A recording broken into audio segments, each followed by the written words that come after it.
আমার বান্ধবীর দাদু মারা গেছে।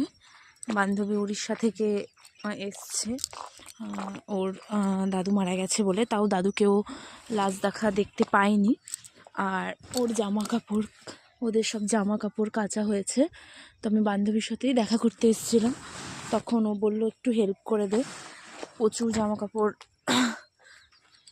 কাচা হয়েছে, কারণ হচ্ছে ওদের ফ্যামিলিটা ভীষণ বড়। তাদের মানে ওর কাকা জ্যাঠারা তো এগুলো করতে পারবে না। এগুলো তো অ্যাকচুয়ালি করে বোন, মানে অন্য লোকেরা, মানে কাকারা তো এগুলো ধরতে পারবে না। তো যারা পরগোত্র, মানে আমার বান্ধবীর বোন, ওই যে ওইখানে ওদের দেখতে পাবেন, তারাই এই কাজগুলো করছে কমপ্লিট। আর আমিও ওদের সাথে একটু হেল্প করে দিচ্ছি। ওরা এই পুকুরে সব কাচাকুচি করে এইখানে সব মেলেছে, আর এখন তোলার কাজ চলছে। এই যে আমার হাতেও অনেক আছে, আপনারা দেখতে পাচ্ছেন।